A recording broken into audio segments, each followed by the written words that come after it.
لقد نصركم الله في مواطن كثيرة ويوم حنين إذ أعجبتكم كثرتكم فلم تغن عنكم شيئا وضاقت عليكم الأرض بما رحبت ثم وليتم مدبرين ثم أنزل الله سكينته على رسوله وعلى المؤمنين وأنزل جنودا لم تروها وعذب الذين كفروا وذلك جزاء الكافرين.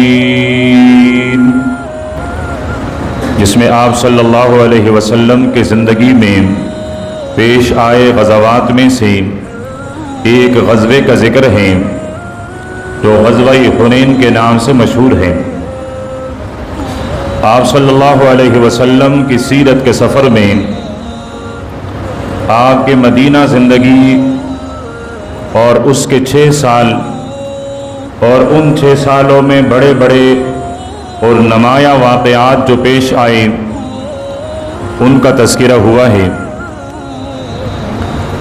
مدینہ منورہ کی زندگی میں آپ صلی اللہ علیہ وسلم کے 7ویں سال اور بلکہ 7ویں سال کے بالکل آخر میں قریش کے ساتھ معاہدہ ہوا ہے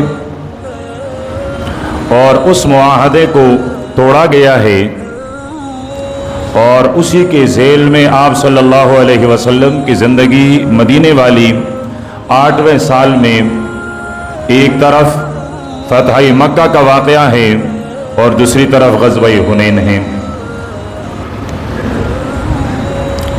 سن 7 ہجری کے میں آپ صلی اللہ علیہ وسلم اور قریش کے درمیان جو معاہدہ طے پایا تھا وہ معاہدہ ٹوٹا اور اس معاہدے کو لکھے ہوئے ابھی 2 سال بھی مکمل نہیں ہیں،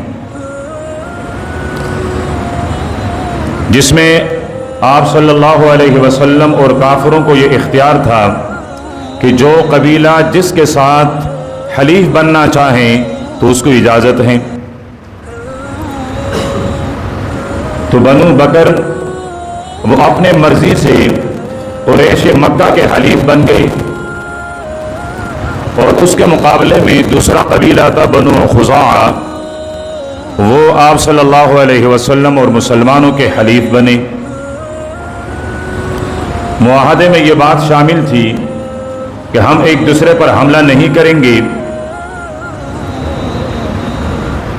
اور ہمارے جو حلیف ہیں ان پر بھی حملہ نہیں کیا جائے گا.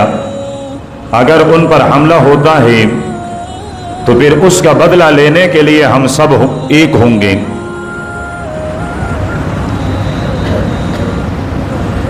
تو جو قریش کا حلیف قبیلہ تھا بنو بکر، انہوں نے حملہ کیا بنو خزاعہ پر اور ان کے کئی بندے مارے گئے. شدید قسم کی لڑائی ہوئی یہاں تک کہ بنو خزاعہ بھاگتے ہوئے مسجد حرام میں پہنچے اور قریش سے یہاں مسجد حرام میں پہنچ کر امن طلب کیا کہ ہم اب اللہ کے گھر میں خانہ کعبہ اور بیت اللہ میں آئے ہیں، یہاں تو ہمیں امن دی جائے. لیکن بنو بکر نے یہاں مسجد حرام کے اندر بھی ان کو امن نہیں دیا اور یہاں بھی ان کا خون گرایا گیا. ان کا ایک آدمی مدینہ منورہ میں آپ صلی اللہ علیہ وسلم کے دربار میں حاضر ہوا. اللہ کے پیارے پیغمبر مسجد نبوی میں تشریف فرما تھے تو اس نے دروازے پر کھڑے ہو کر للکار کر اونچی آواز سے یہ کہا کہ اے محمد صلی اللہ علیہ وسلم. تو اس نے پکار کر آپ صلی اللہ علیہ وسلم کا نام لے کر کہا کہ ہم تو آپ کے حلیف تھے اور قریش کے حلیف بنو بکر نے ہمارے اوپر اس طرح کا حملہ کیا یہاں تک کہ ہم مسجد حرام میں گئے تو مسجد حرام میں بھی ہمیں امن نہیں ملی. آپ صلی اللہ علیہ وسلم نے فرمایا فکر نہ کریں، آپ کی مدد ضرور کی جائے گی. پھر آپ صلی اللہ علیہ وسلم نے اسی مجلس مسجد نبوی میں صحابہ کرام میں سے کسی کو بلا کر فرمایا तुम अभी मक्का चले जाना और कुरैश मक्का और सरदाराने कुरैश उनके सामने मेरी 3 बातें रख लेना। पहली बात यह है कि तुम्हारे हलीफ बनु बकर ने बनु खुजा पर हमला किया है, उनके जो बंदे मारे गए हैं, जो जख्मी हैं, तो उनका खून बहा उनको अदा किया जाए। अगर आप ये नहीं कर सकते तो फिर आप बनु बकर कबीले को अपने से अलग कर लें, और अगर आप ये भी नहीं कर सकते तो फिर हमारे और तुम्हारे दरमियान जो मुआहदा हुआ था उस मुआहदे को ख़त्म समझें। ज़रा सोचिए, तीनों बातें। एक तो अल्लाह के प्यारे पैगंबर ने यह पैगाम दिया मस्जिद नबवी से, इसलिए कि मस्जिद नबवी मेरे पैगंबर की हुकूमत की भी जगह है, मेरे पैगंबर की सियासत की भी जगह है, मेरे पैगंबर के मशवरे की भी जगह है, मेरे पैगंबर की तालीम और तरबियत की भी जगह है। और मुसलमानों के मुआशरे में मस्जिद का यही मकाम होता है।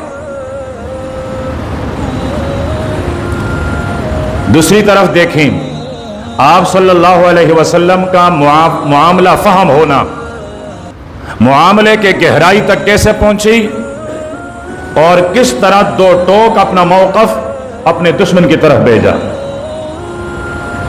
कि या तो तुमने जो ज्यादती की है उस ज्यादती का तलाफी हो जाए, तो हम पहले हलीफ थे अब भी हलीफ रहेंगे, जिन्होंने ज्यादती की है उनको अपने से अलग कर लें, फिर बनु बकर जाने बनु खुजा जाने। ये भी नहीं कर सकते तो फिर मुआहदे से अलग हो जाएं। कासिद मक्का पहुंचा है, सरदाराने कुरैश के सामने ये 3 बातें रखी। उन्होंने कहा अजीब बात है, वो मदीने में बैठकर हमारे ऊपर हुक्म चलाएगा,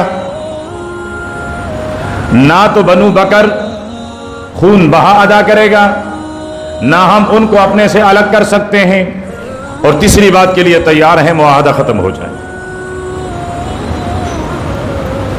कासिद वापस मदीने आया, यहां ये मदीना पहुंचा है और अल्लाह के प्यारे पैगंबर को उनका पैगाम पहुंचाया है। वहां सरदारों को होश आया कि हमने क्या कर दिया।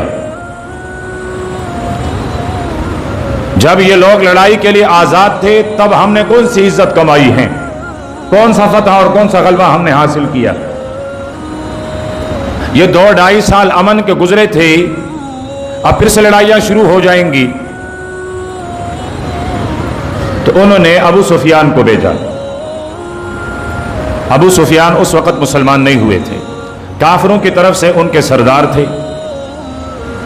वो मदीना मुनव्वरा आए और सीधे अपने बेटी के घर हजरत उम्मे हबीबा रज़ी अल्लाह तआला अन्हा, रमला उनका नाम है, उम्मे हबीबा उसकी कुनियत है, और ये अबू सुफियान की बेटी अमीर मुआविया की बहन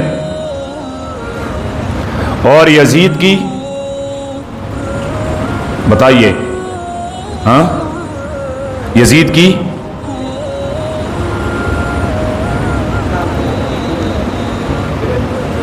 यजीद की बहन नहीं है, पुप्पी है, यजीद की पुप्पी, खाला माँ के उसको कहते हैं, पुप्पी, ये अमीर मुआविया की बहन है, तो यजीद की ये पुप्पी है। और मेरा और इनसे रिश्ता क्या है? अबू सुफियान की बेटी है, अमीर मुआविया की बहन है, यजीद की पुप्पी है। मेरा और आपका रिश्ता उम्मे हबीबा से क्या है? माँ और बेटे का। वो हमारी माँ है, हम उनके बेटे हैं। ये आप सल्लल्लाहु अलैहि वसल्लम की ज़ौजे मोहतरमा हैं। तो सहाबा किराम के दरमियान अगर आप सफ़र करेंगे तो अज़मत के कदमों से चलेंगे, एहतराम के कदमों से चलेंगे, तो आप हबीबी किबरिया तक पहुंच सकेंगे। वरना मेरे पैगंबर के सहाबा के एहतराम के बगैर कोई आदमी मेरे आका के दरवाजे तक और वहां से वो रब की रहमत के दरवाजे तक नहीं पहुंच सकता है।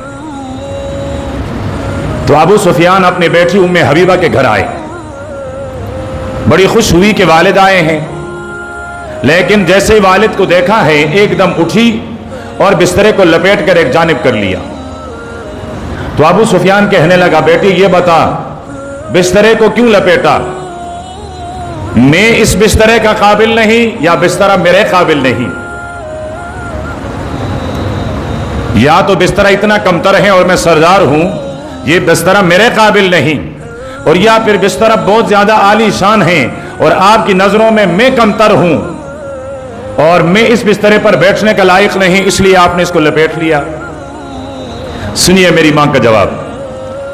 حضرت ام حبیبہ فرمانے لگی کہ آپ اس بسترے پر بیٹھنے کے لائق نہیں، اس لیے کہ یہ بسترا دونوں جہانوں کے سردار پیغمبر کا ہے، اور آپ اس وقت مسلمان نہیں، آپ مشرک ہیں، اور قرآن کا فیصلہ ہے، اسی سورت کا فیصلہ، اسی پارے کا فیصلہ، انما المشرکون نجس، کہ مشرک تو نجس پلیت ہوتا ہے، آپ میرے پیغمبر کے بسترے پر بیٹھ نہیں سکتے۔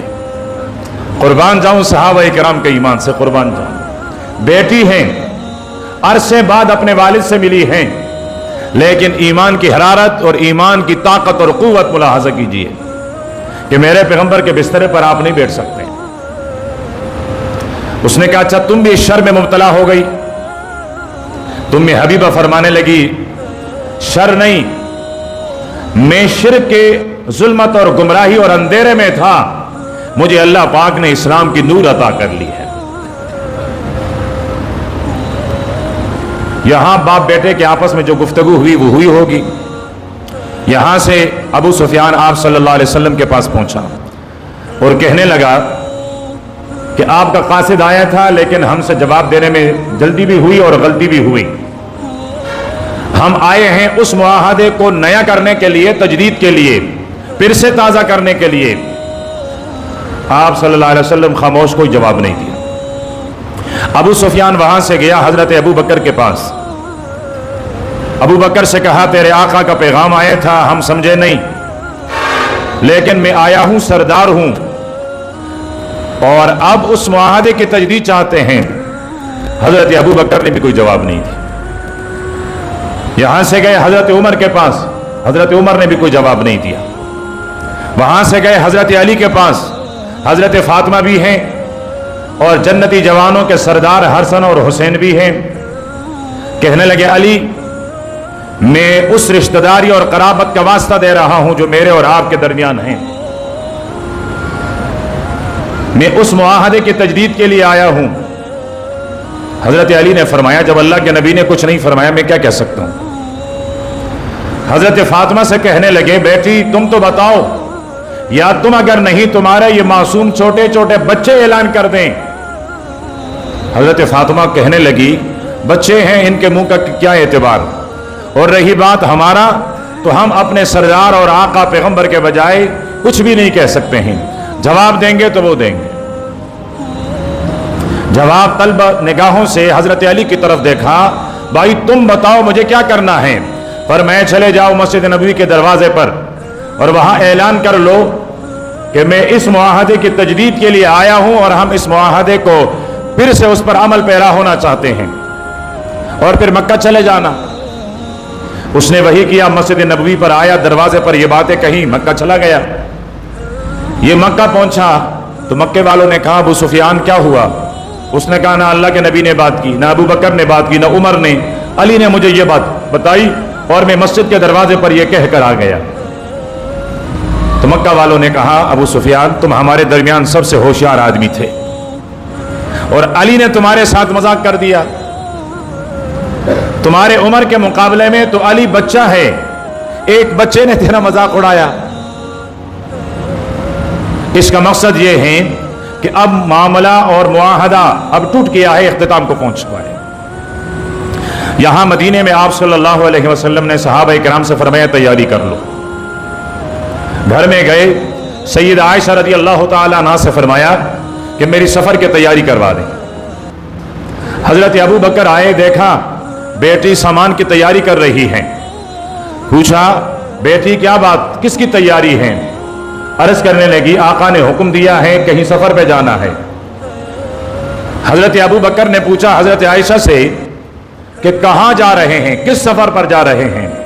فرمایا مجھے معلوم نہیں، مجھے بتایا نہیں ہے، بس اتنا سا حکم تھا سفر کی تیاری، اب سامان پیک کر رہا ہوں، تیار کر رہا ہوں، اس کے علاوہ مجھے کچھ نہیں پتا۔ इतना खुफिया रखा अल्लाह के प्यारे पैगंबर ने इस सफर की तैयारी को। सहाबा किराम तैयार हो गए, रमजान का महीना है और रमजान की 10 तारीख है। मदीना मुनव्वरा से 10,000 सहाबा किराम का लश्कर निकला। किसी को खबर नहीं कहां जाएंगे, क्या करने जा रहे हैं। इतना पता है अल्लाह के प्यारे पैगंबर गज़वे के लिए जा रहे हैं, हमें जिहाद की तैयारी के साथ जाना है। मुख्तलिफ रास्तों पर होते हुए आप सल्लल्लाहु अलैहि वसल्लम एक मुकाम पर पहुंचे। कुदीद नाम है उस मकाम का। यहां पहुंचकर आप सल्लल्लाहु अलैहि वसल्लम ने सहाबा किराम से फरमाया कि जिनका रोजा है वो रोजा अफ्तार कर लें। जिन ये रमजान का महीना है, 10 रमजान को निकले हैं, तो फरमाए जिनका रोजा है वो अपना रोजा अफ्तार कर लें, और जब तक हम सफर में हैं तब तक रोजा न रखें। शरई मसला भी यही है कि आपका सफर 48 मील 78 किलोमीटर से ज्यादा है, आपको इख्तियार है सब रोजा रखना चाहे सफर में या ना रखना चाहे। आइम्मा का इसके बारे में इख्तिलाफ है कि सफर अगर मुशक्कत वाला हो या बगैर मुशक्कत वाला हो। अल्लाह पाक करोड़ा रहमत नाजिल फरमाए इमाम अबू हनीफा रहमतुल्लाह अलैह के मरकद पर, फरमाया सफर है तो मिनल अज़ाब, राहत का सफर हो या तकलीफ का सफर हो, सफर होता है। इसको इख्तियार है कि रोजा रखें या न रखें, अफ्तार करना चाहें रोजा न रखना चाहें तो न रखें। जितने दिन सफर में रोजा नहीं रखा बाद में उसकी क़ज़ा कर लें, और अगर मुसाफिर को कोई मसला नहीं है रखना चाहें तो बेहतर है रख लें। वमन ततव्वा खैरन फहुवा खैरुल लह व अन तसूमू खैरुल लकुम। आप सल्लल्लाहु अलैहि वसल्लम ने खुद रोजा तोड़ा या आप सल्लल्लाहु अलैहि वसल्लम ने अजीमत पर अमल करके अपने रोजे को बरकरार रखा। बहुत सारे चीजें आप सल्लल्लाहु अलैहि वसल्लम के खुसूसियात में से हैं। एक रिवायत के मुताबिक आपने भी रोजा तोड़ा ताकि उम्मत को तालीम हो सके। उम्मत को अपनी जुबान से समझा दिया और खुद आपने अपना रोजा नहीं तोड़ा। रात हुई, आप सल्लल्लाहु अलैहि वसल्लम मक्का के बहुत करीब पहुंच चुके थे। सेहरा में पड़ाव डाला गया, 10,000 का लश्कर। आप सल्लल्लाहु अलैहि वसल्लम ने फरमाया जिनको आग जलानी हो तो वो सब एक जगह जमा होकर बड़ा सा लावा और आग ना जलाएं, बल्कि हर आदमी अपने लिए अलग अलग आग जलाएं। यह होता है कमांडर इन चीफ, ये होती है मंसूबाबंदी। फरमाए अलग अलग हर आदमी अपना अलग आग जलाए। खाने की जरूरत है, तपने की जरूरत है, और भी बहुत सारी जरूरियात हैं। हर आदमी ने अलग अलग आग जलाई तो 10,000 जगह आग नजर आने लगा। 10,000 मकामात हैं जहां पर थोड़ा थोड़ा आग नजर आ रहा है। वहां मक्के वालों ने देखा ये क्या है, कौन आ गई, और इतने सारे लोग। तो अबू सुफियान और हुज़ैल इब्न वरक़ा, हकीम इब्न हिज़ाम, ये लोग निकले कि देख लें मामला क्या है। ये जब इस आग के करीब पहुंचने वाले थे तो अबू सुफियान ने कहा ये बनु खुज़ा के लोग हो सकते हैं। हुज़ैल ने कहा नहीं, बनु खुज़ा की तादाद इतनी ज्यादा नहीं है, ये बनु खुज़ा नहीं होंगे।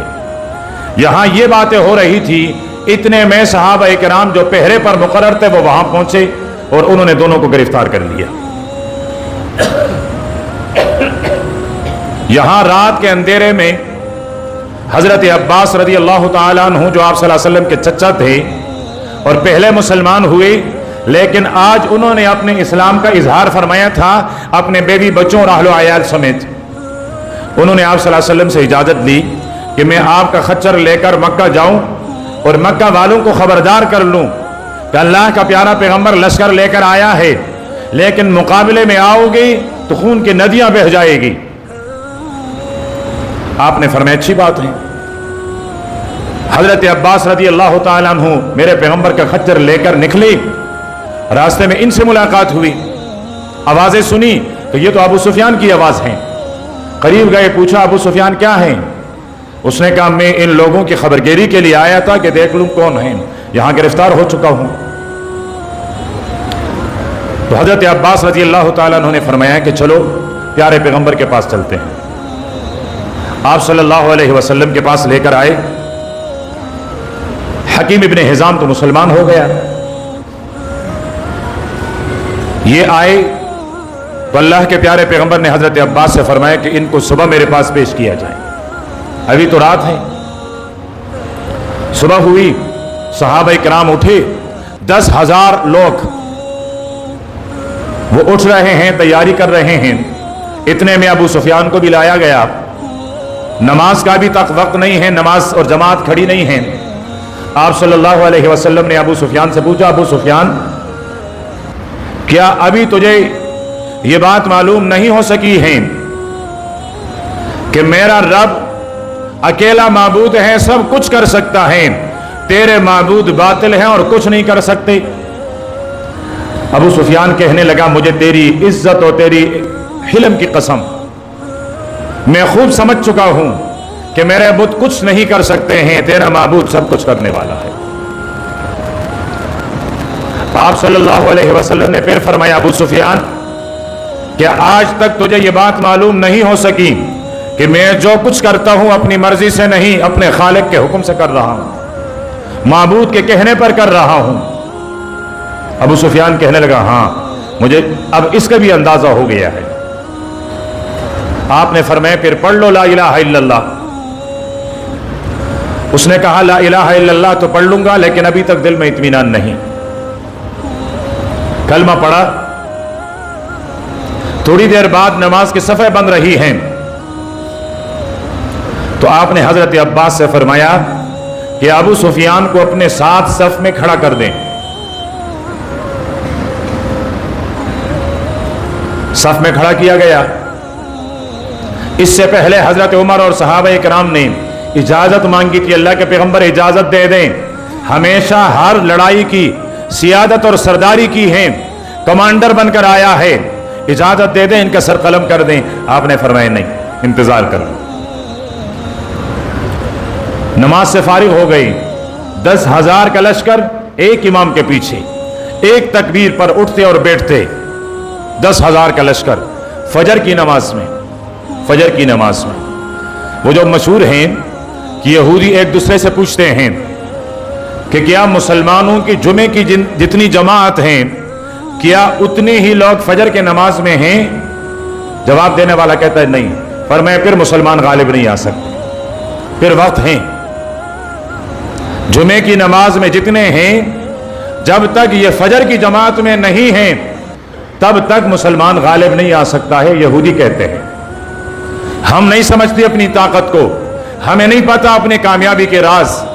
दुश्मन समझ रहा है कामयाबी के राज क्या है।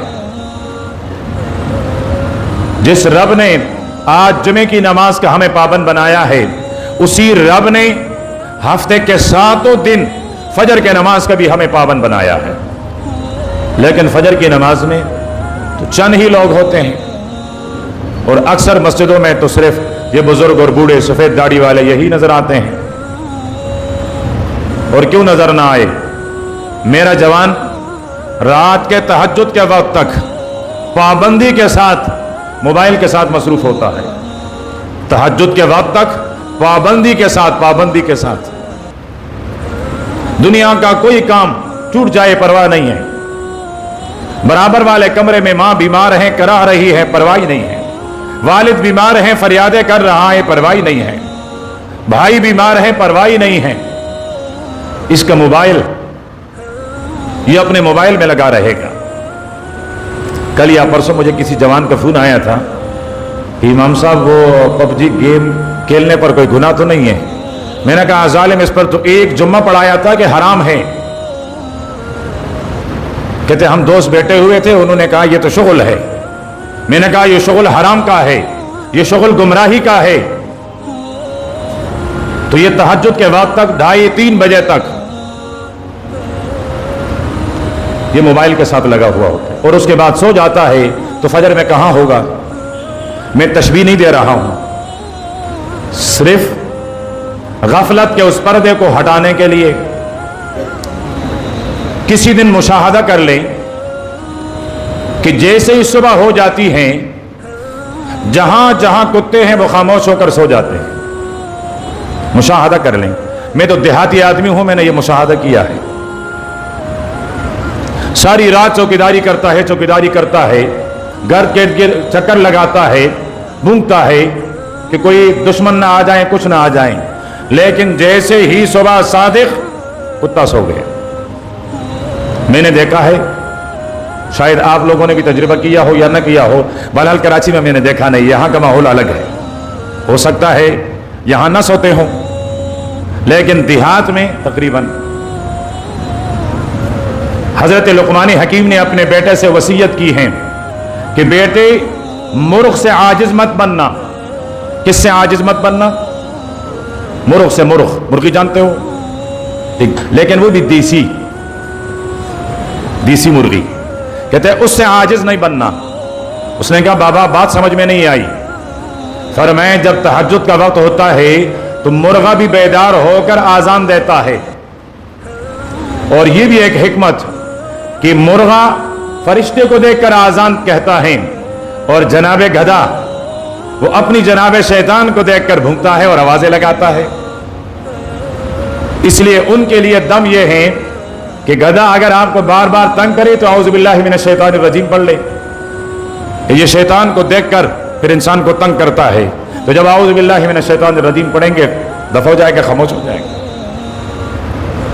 تو لقمان نے اپنے بیٹے سے کہا بیٹے مرغ سے عاجز مت بننا، کہ وہ تو تہجد کے وقت سحری کے وقت بیدار ہو کر تمہیں بھی بیدار کرواتا ہے. اور فرمایا کہ یہ بہت ہی کم حوصلے اور کم ہمتی کی بات ہے کہ مرغ تجھے جگائے تو یہ بے ہمتی کی بات ہے. تمہیں اس سے بھی پہلے بیدار اٹھنا چاہیے، اور یہ تب ہوگا جب رات کو ہم وقت پر سوئیں گے. صحابی فرماتے ہیں میرے پیغمبر نے ارشاد فرمایا نہا رسول اللہ صلی اللہ علیہ وسلم عن السمر بعد العشاء، کہ میرے پیغمبر نے ہمیں عشاء کی نماز کے بعد فضول گفتگو میں لگے رہنے سے منع فرمایا ہے. اس لیے آپ صلی اللہ علیہ وسلم عشاء کی نماز قدر تاخیر سے پڑھاتے تھے، اور ہم تو پہلے وقت میں دیکھتے ہیں کہ جیسے ہی پہلے وقت داخل ہو جائے عشاء کی نماز ہو جائے، بس معاملہ ختم ہو جائے. اور آپ صلی اللہ علیہ وسلم قدر تاخیر سے پڑھاتے تھے، اور اس کے بعد پھر خاموشی، سب لوگوں نے سونا ہوتا تھا، اس لیے کہ تہجد میں اٹھنا ہوتا تھا. صحابہ کرام رضوان اللہ علیہم اجمعین، ان کی زندگی بھر کا وظیفہ دن گزرتا تھا جہاد کی سواری کے پیٹھ پر، اور راتیں گزرتی تھی مسلح پر. اس لیے تو اللہ پاک فرماتے ہیں اولئک ھم المؤمنون حقا، سچے کرے پکے مومن ہیں. اللہ پاک نے ان کے دل پر ایمان لکھ دیا ہے، یوں تو نہیں لکھا نا، کچھ تو کر دکھایا تھا انہوں نے. تو الغرض آپ صلی اللہ علیہ وسلم سحری کے وقت ابو سفیان آئے تھے، فجر کی نماز پڑھی، اور فجر کے نماز کے بعد اس نے کہا حضرت میرا اطمینان ہو گیا، اب دل ایمان پر مطمئن ہے. لشکر کو روانہ فرمایا اور حکم دیا کہ ابو سفیان کو اونچائی پر کھڑا کر لیں تاکہ وہ صحابہ کرام کے لشکر کو دیکھ لیں. لشکر کو 5 حصوں میں تقسیم کر کے آپ صلی اللہ علیہ وسلم مکے میں داخل ہوئے. صحابہ کرام کے جو 5 حصے تھے، 4 ان کو مختلف اطراف سے، اور آپ صلی اللہ علیہ وسلم صفا پہاڑی کے جانب سے داخل ہوئے. پوچھنے والے نے پوچھا اللہ کے پیغمبر کہاں سے داخل ہوں گے؟ فرمایا جہاں 3 سال انہوں نے مجھے قید رکھا اس طرف سے جانا پسند کروں گا. شعبی ابی طالب کی طرف سے صفا کے پہاڑی سے ہوتے ہوئے آپ بیت اللہ آئے. یہ وہی بیت اللہ ہیں جس کے طواف کرتے ہوئے میرے پیغمبر کے چاند جیسے چہرے پر تھوکا گیا تھا. یہ وہی بیت اللہ ہیں جس کے سائے میں سجدہ کرتے ہوئے میرے پیغمبر کے پیٹھ مبارک پر اونٹ کی اجلی ڈال دی گئی تھی. یہ وہی بیت اللہ کا तवाफ हैं जहां काफिर मट्टी उठा उठा कर मेरे पैगंबर के चेहरे अनवर पर फेंका करते थे और मेरी मां हजरत फातिमा लोटा लेकर पानी से आपका चेहरा धुलवाया करती थी।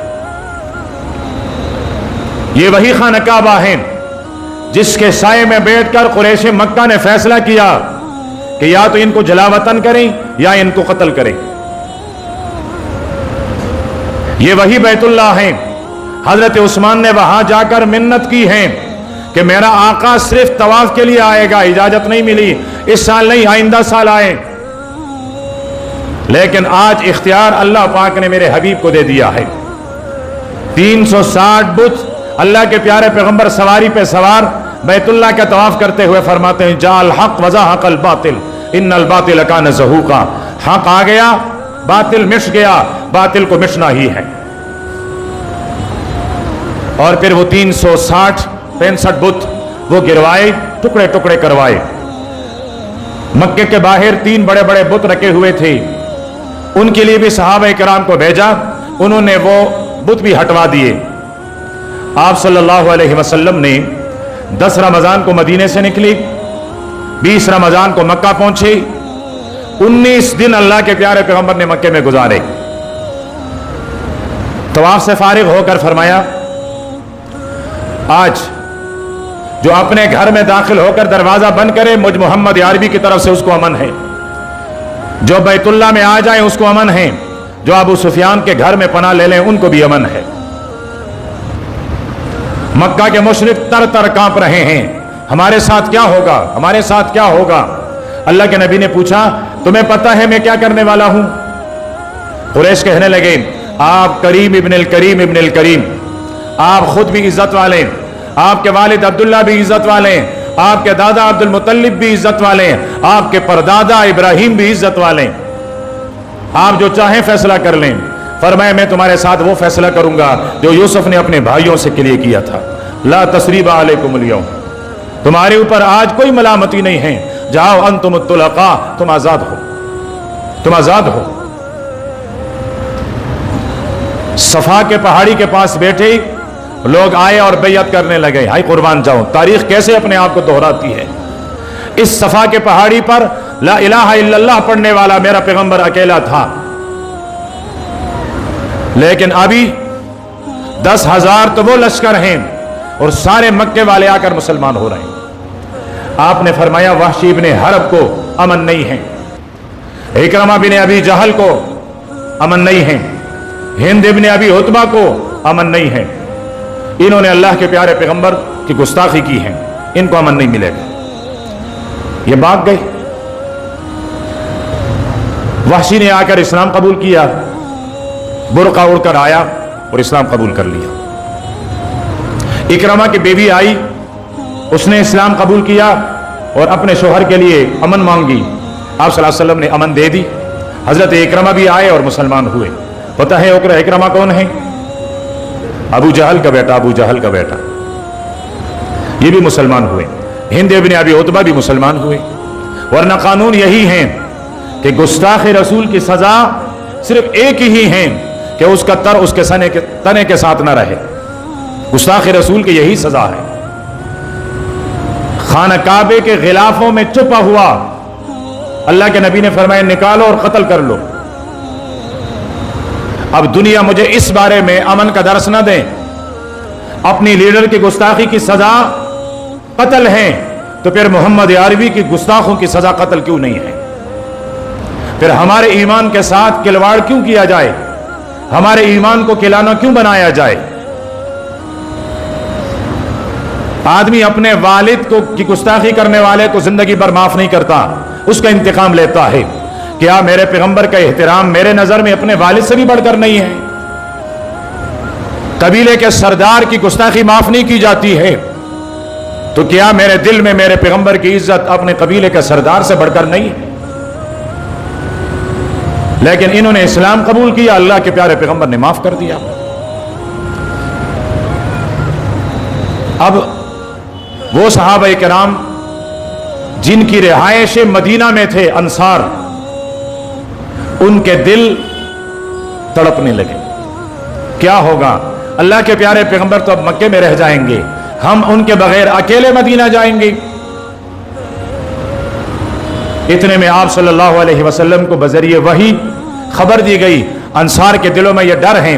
اللہ کے نبی نے ارشاد فرمایا، میری زندگی بھی تمہارے ساتھ، میری موت بھی تمہارے ساتھ، میرا جینا بھی تمہارے ساتھ، میرا مرنا بھی تمہارے ساتھ۔ اور پھر 19 دن کے بعد آپ حنین کے لیے گئے، حنین سے واپسی پھر مکے کی طرف، اور مکے سے پھر آپ صلی اللہ علیہ وسلم وہ مدینے کی طرف واپس ہوئے۔ تو اس سن 8 ہجری کے واقعات میں سے ایک بڑا واقعہ تو فتح مکہ تھا، جن کو مختصر کر کے عرض کر دیا گیا، اور دوسرا واقعہ غزوہ حنین کا ہے، اور اس کے سال اگلے سال یعنی 9 ہجری کا سب سے بڑا واقعہ غزوہ تبوک کا ہے۔ زندگی رہی تو آئندہ نشست میں عرض کر دی جائے گی۔